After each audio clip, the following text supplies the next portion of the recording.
அப்புறம் நான் ஒன்றும் இந்த மார்க்கெட் போனதுக்கு அப்புறம் ரிட்டையர் ஆனதுக்கு அப்புறம் அடைக்கலம் தேடி அரசியலுக்கு வரல, படைக்கலனோட வந்திருக்கிறோம்.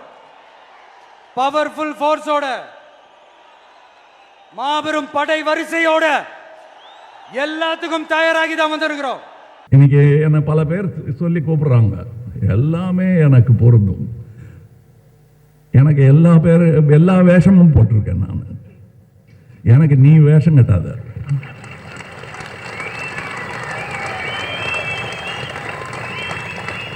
நான் வேஷம் கட்ட சொல்லி டைரக்டும் பண்ணிருக்கேன். சரித்திரம் வேறு புராணம் வேறு என்று புரிந்தவர் யாம். இந்த மீன் ஏங்க திரும்ப திரும்ப சொல்லிக்கிட்டே இருக்காங்க.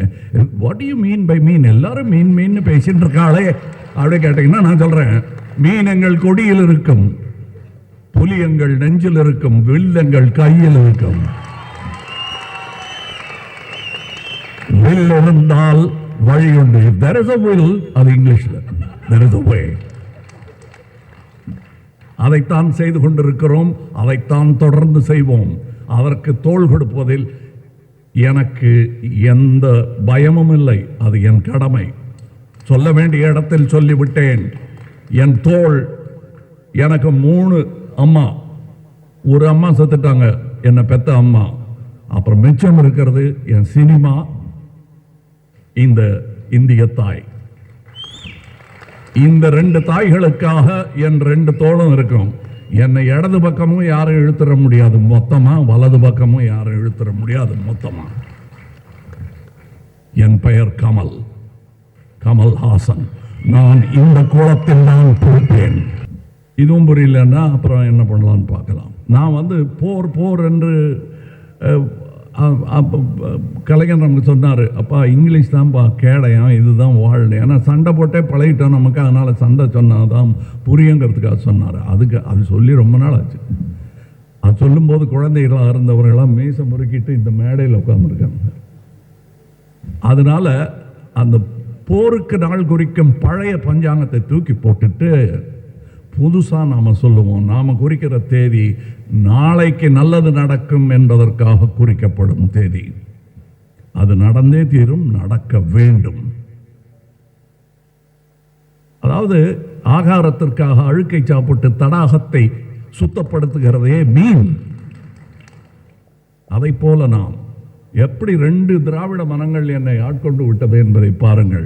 தாமரை பூத்த தடாகங்களே, உண்மை தந்த காலத்திலே எங்கள் தூய்மை சகோதரர் தூர்ந்து மடிந்ததை சொல்லவோ ஞாலத்திலே. பாருங்க, கலைஞர் சொன்னதும் பாரதிதாசன் ஐயா அவர்கள் சொன்னதும் எப்படி என் மூளையில் இறங்கிடுச்சு. என் மொழியில் சொன்னாலும் எனக்கு அது புரிஞ்சிடும். ஏன்னா அதோட கருத்து ஆழம் மொழி கடந்தது. இதையெல்லாம் ஏற்றுக்கொண்டு இப்போ நம்ம நிறைய யூடியூப்பில் பார்க்கணும்.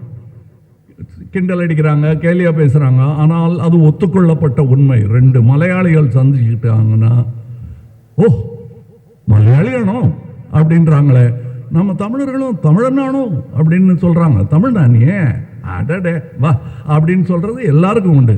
ஆனால் என் கனவெல்லாம், ஓ நீயும் திராவிடனா என்று நாடெல்லாம் சென்று தேட வேண்டும் நம் உறவை.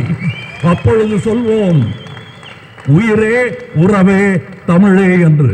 இந்த மேடையில் என்னை நிறுத்தி இவர்கள் அலங்காரமாய் உட்கார்ந்திருப்பதை பார்க்க வைத்ததற்கு நன்றி. இந்த அரங்கத்தின் அறிவாளிகள் மேடையிலும் அரங்கத்திலும் அமர்ந்திருக்கிறார்கள். நாளைய தலைவர்கள் இவ்விருவிடங்களிலும் நடக்கிறார்கள். அதை பார்த்து மழுகிறேன் மையத்தில் நின்று. எனக்கு தெரிந்த பெரிய மையத்தூண் வள்ளுவர். அவர் பிடித்த திராசின் முள்ளாக நம் தலைவர்கள் எல்லாம் நின்றே ஆக வேண்டும்.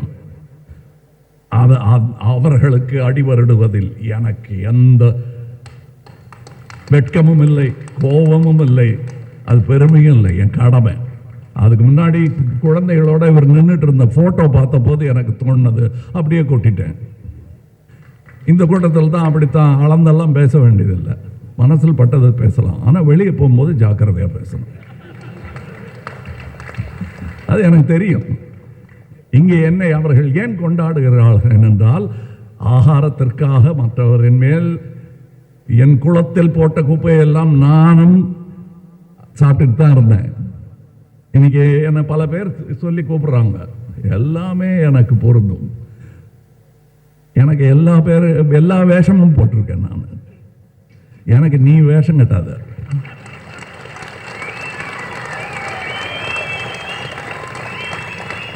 நான் வேஷம் கட்ட சொல்லி டைரக்டும் பண்ணிருக்கேன்.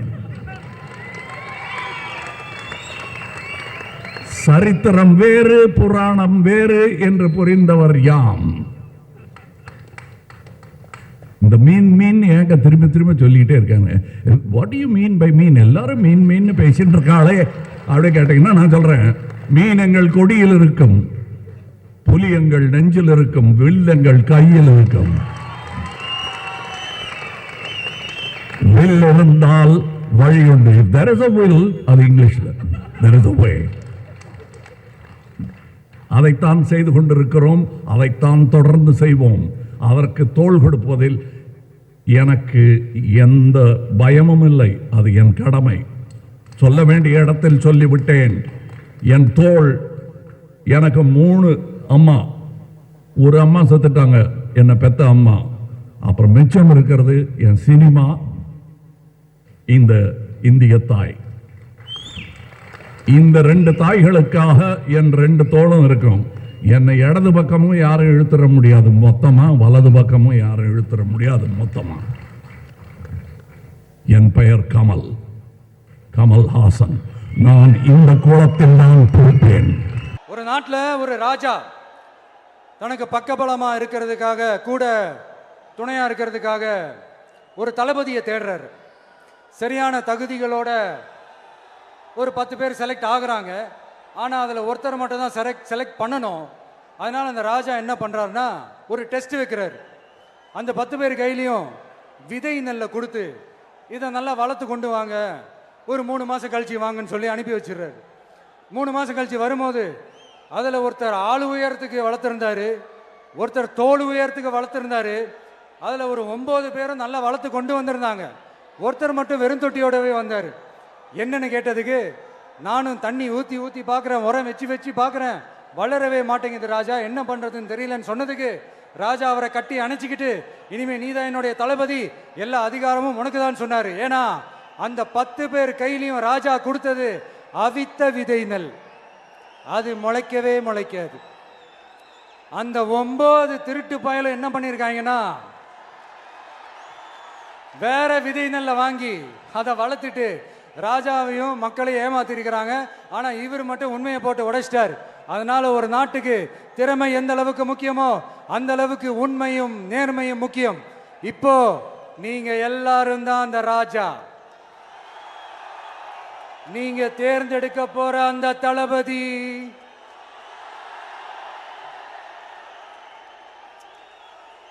சும்மா சினிமாக்காரன். அம்பேத்கர் அவர்களை தோக்கடிச்சது சினிமாக்காரன் இல்ல, அரசியல்வாதி. காமராஜர் அவர்களை தோக்கடிச்சது, இங்க விருதுநகர் பகுதியில் தோக்கடிச்சது சினிமாக்காரன் இல்ல, இன்னொரு அரசியல்வாதி.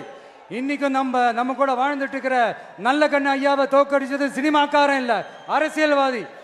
இப்படிப்பட்ட நல்ல தலைவர்களை எதிர்த்து நின்று தோக்கடிக்கணும்னு அந்த எண்ணத்தை உருவாக்குனது சினிமாக்காரன் இல்ல, அரசியல்வாதி. அதனால எல்லா அரசியல்வாதியும் அறிவாளியும் கிடையாது, எல்லா சினிமாக்காரனும் முட்டாளும் கிடையாது. கான்பிடண்டா இருங்க, நல்லதே நடக்கும், வெற்றி நிச்சயம். மீண்டும் சந்திக்கும் வரை நன்றி, வணக்கம்.